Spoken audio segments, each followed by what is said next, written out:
Cette action est en chute de 38% depuis un an et pourtant aucun indicateur ne laisse présager de réelles difficultés pour cette société. Dans cette vidéo, on va parler de l'action Amazon. Pourquoi l'action est en chute? Quels sont ses résultats sur le dernier trimestre? Et enfin, où est-ce que je trouve l'action sous-évaluée? D'ailleurs, je te conseille de rester jusqu'à la fin de la vidéo car en plus de te dire pourquoi je trouve l'action sous-évaluée, je te donnerai le prix qui selon moi est la fair value d'Amazon. L'action est en baisse de 38%. L'une des raisons principales, c'est le marché inflationniste et la possible récession due à l'augmentation des taux d'intérêt émis par la Fed qui affecte le marché dans sa globalité, mais surtout les sociétés tech. La seconde raison, c'est les récents résultats publiés par Amazon le 2 février 2023 pour le quatrième trimestre 2022 qui, pour les analystes et les investisseurs, n'étaient pas au rendez-vous. Allons jeter un coup d'œil à ces résultats. Cette partie du rapport est la partie la plus importante car elle montre clairement la croissance des revenus décomposés par segment. On peut voir les différents business qu'Amazon dirige et leurs chiffres. Online Store, pour les ventes en ligne, c'est leur segment de revenus principal. C'est là où Amazon vend absolument tout et où ils font par contre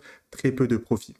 Amazon ne gagne quasiment pas d'argent sur ce segment car leur but est de pouvoir offrir une expérience de consommation la plus riche possible. La stratégie des retailers est de pouvoir proposer les prix les plus bas pour leur clientèle. C'est notamment fait pour que les personnes aient envie d'utiliser Amazon pour ensuite les diriger vers les autres services que ce dernier propose. Ce segment est en croissance de 2%, progression assez faible, autant dire qu'en réalité, d'une année à l'autre, il n'y a pas vraiment eu de changement. Physical Store, les magasins physiques, surtout situés aux US. Croissance de 6%, légèrement en diminution, mais rien de problématique selon moi. On passe à la partie un peu plus importante et intéressante d'Amazon, les services. Third Party Sellers, ce sont les ventes réalisées par les tierces personnes qui utilisent Amazon comme plateforme pour vendre leurs produits.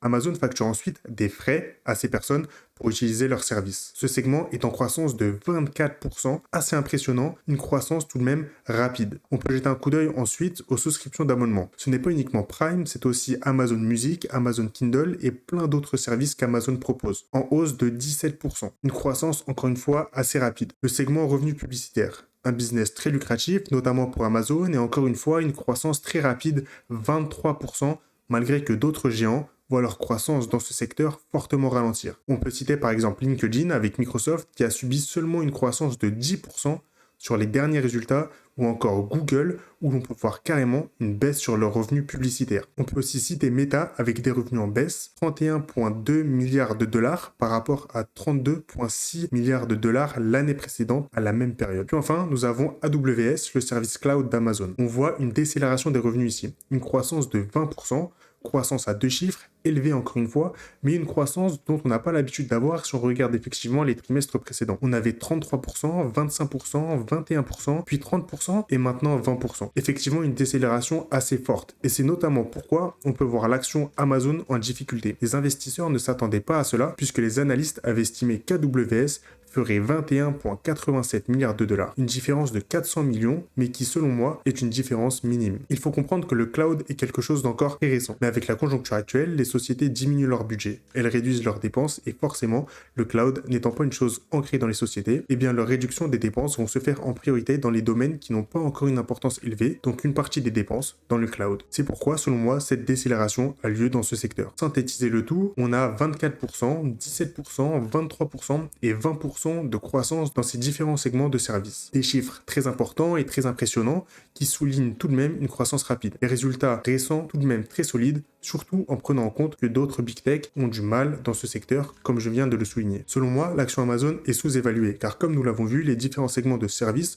sont à une croissance relativement élevée, avec des pourcentages à deux chiffres et en général à plus de 20%. Je trouve l'action sous-évaluée notamment car Amazon a un moat extrêmement large et extrêmement puissant. Amazon a un avantage concurrentiel dans un premier temps, car elle profite d'un effet de réseau incroyable. Amazon a réussi à attirer des millions de clients au quotidien, ce qui lui permet d'effectuer des économies d'échelle. Puisqu'ils ont des millions de clients, Amazon peut se permettre de réduire au maximum leurs coûts et continuer d'avoir une marge positive. Amazon a investi des milliards dans ses infrastructures qui lui permettent de pouvoir livrer dans le monde entier en 24-48 heures avec l'offre Prime. Je ne vois pas qui peut venir concurrencer Amazon sur ce niveau-là, vu les milliards de dollars à injecter pour atteindre une offre pareille pour les consommateurs. Donc un rempart concurrentiel au niveau du capital à injecter pour avoir une telle infrastructure. Tous ces éléments-là pris en compte ne justifient pas, pour moi, le prix actuel de l'action Amazon. Selon mon opinion, la fair value d'Amazon serait plutôt aux alentours de 140 $. J'ai estimé ce montant en prenant en compte les revenus futurs d'Amazon sur les 10 prochaines années. L'action Amazon est donc sous-évaluée à mon avis. Attention, je ne suis pas un professionnel et je ne donne pas de conseils professionnels. Ce n'est qu'un avis